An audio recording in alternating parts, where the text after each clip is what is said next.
A estrada sinuosa que corta as montanhas parece cada vez mais deserta à medida que a noite avança. O carro segue em um silêncio quase absoluto, rompido apenas pelo som dos pneus sobre o asfalto e o murmúrio ocasional de Eduardo, que dirige com a expressão séria, mantendo os olhos fixos na estrada. Ao lado, Carolina admira a paisagem pela janela, onde o horizonte é feito por um manto de neblina que começa a cobrir as árvores ao redor. A viagem é longa, e o hotel ao qual estão se direção é ainda mais isolado do que imaginavam. Quando finalmente chega, o hotel surge do nada, uma construção imponente de pedra e madeira, que se ergue solitária no meio da vastidão montanhosa. É uma estrutura antiga, de estilo vitoriano, que apesar de bem conservada, carrega um ar de mistério. As janelas são altas e estreitas, e as luzes lá dentro parecem fracas, como se a eletricidade estivesse hesitante em permanecer acesa. O casal estaciona o carro em frente à entrada e, ao descer, são recebidos por uma brisa fria, que parece carregar consigo o silêncio das montanhas. Ao entrarem no saguão, a primeira impressão é de grandiosidade. O teto alto, as colunas de mármore e o tapete vermelho desgastado que cobre o chão. No entanto, há algo no ar, uma sensação de abandono. O lugar está impecavelmente limpo, mas o vazio é opressor. O casal se aproxima da recepção, onde um homem de meia idade, com um sorriso discreto e olhos refinados, os recebidos. Bem-vindos. Vocês são nossos únicos hóspedes neste final de semana, ele diz, com uma voz calma, mas que parece carregar um leve tom de mistério. A noite cai rapidamente, e depois de receberem a chave do quarto, o casal sobe as escadas em silêncio. O som dos passos ecoa pelos corredores, e as luzes vacilam levemente. Ao chegar ao quarto, são recuperados por um ambiente confortável, porém antiquado. A cama é grande, com lençóis brancos impecáveis, e as paredes são decoradas com quadros de paisagens sombrias. Apesar do conforto, há uma sensação estranha, como se o quarto tivesse sido desocupado há um pouco de tempo e agora estivesse esperando por eles. Acho que vai ser uma experiência diferente, comenta Carolina, alivia tentando o clima tenso, mas algo no fundo de suas palavras soa como uma previsão. A primeira noite começa de forma tranquila. Após uma longa viagem, o casal decide relaxar, apreciando o silêncio e a paz que o isolamento oferece. Porém, o descanso é interrompido por algo inesperado. No meio da madrugada, Eduardo acorda com um som estranho. Alguns passos. Eles são lentos, quase arrastados, e parecem vir do corredor em frente ao quarto. O som é sutil, mas claro o suficiente para deixar uma sensação de desconforto. Eduardo se senta na cama, tentando ouvir melhor. Os passos param exatamente diante da porta do quarto, e por um momento, o silêncio é total. Carolina, ainda dormindo, não percebe nada. Eduardo hesita, considerando a possibilidade de abrir a porta, mas logo desiste, imaginando que pode ter sido apenas um funcionário do hotel. No entanto, a sensação de que algo não está certo é persistente. Na manhã seguinte, durante o café, Eduardo decide comentar o ocorrido com a recepcionista, que escuta atentamente, mas responde com um sorriso enigmático. Não se preocupem, vocês são os únicos hóspedes aqui. A frase, repetida como um mantra, deixa Eduardo ainda mais desconfiado.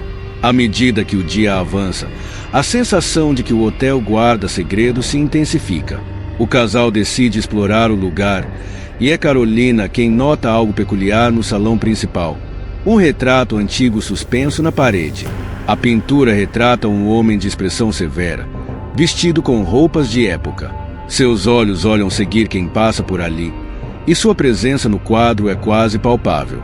Ao tentar perguntar ao recepcionista sobre o homem retratado, ele muda de assunto rapidamente, afirmando apenas que é um hóspede de muito tempo atrás. A evasão apenas aumenta a curiosidade do casal, que começa a se perguntar o que mais o hotel está escondendo. Na segunda noite, os eventos estranhos se intensificaram. Após se instalarem no quarto, O casal ouve novamente os mesmos passos no corredor, desta vez acompanhado por ruídos que se assemelham a móveis sendo arrastados. As paredes parecem ecoar sons distantes, como se alguém estivesse movendo algo pesado no andar superior. A princípio, Eduardo tenta ignorar, mas os ruídos ficam mais intensos e logo Carolina também é acordada. Sem conseguir ignorar o incômodo, Eduardo decide investigar.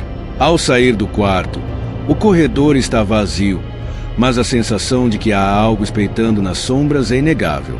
Ele segue em direção ao som, que agora parece vir de um quarto ao lado. Ao chegar diante da porta, ele nota algo incomum. A maçaneta está trancada, mas a sensação de que alguém está lá dentro é palpável. Ele tenta girar a maçaneta sem sucesso e, por um momento, sente um arrepio percorrendo sua espinha. Ao voltar para o quarto, Carolina aponta para o espelho, onde apareceu uma mensagem escrita no vidro embaçado. Ele ainda está aqui. A partir desse momento, o casal percebe que algo muito mais sinistro está acontecendo no hotel. Decide confrontar o recepcionista novamente, mas ele continua a evitar perguntas diretas, sempre com um sorriso educado, porém distante. A mensagem no espelho é clara. Eles não estão sozinhos, e o ele a quem se refere está observando. Agora, a dúvida é, quem ou o que é essa presença que parece habitar o hotel?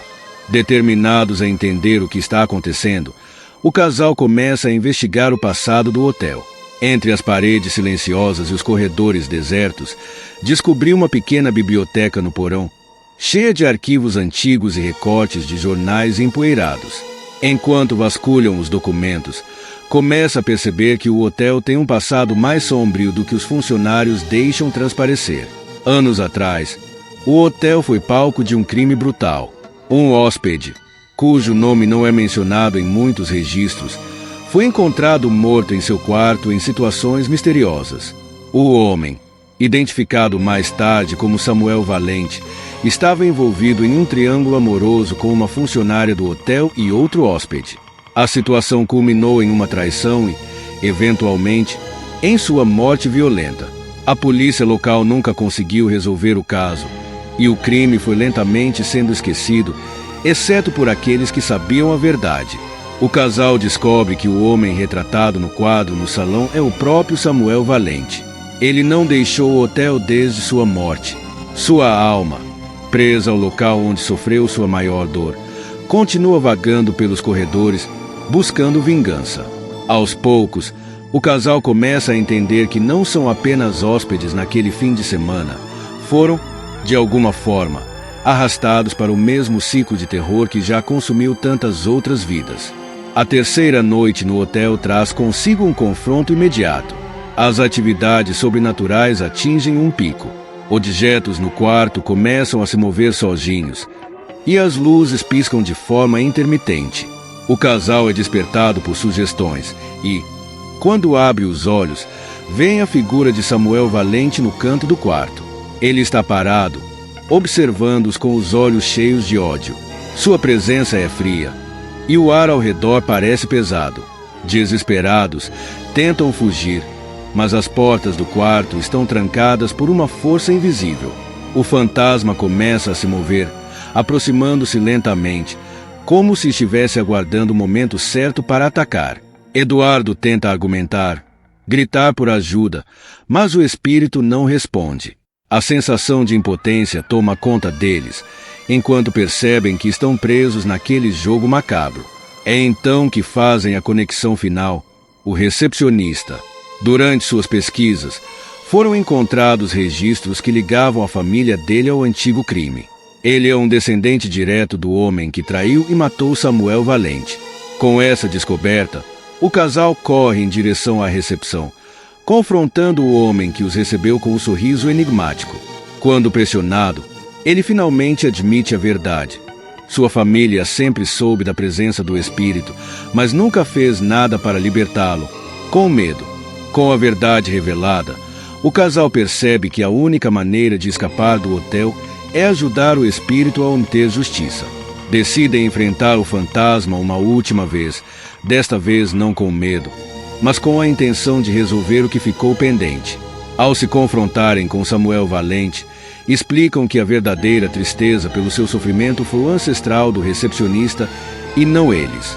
O espírito, lentamente, começa a recuar, percebendo que a vingança contra o casal era injusto. Em uma cena final de tensão, o fantasma desaparece e a presença sombria que dominava o hotel começa a se dissipar.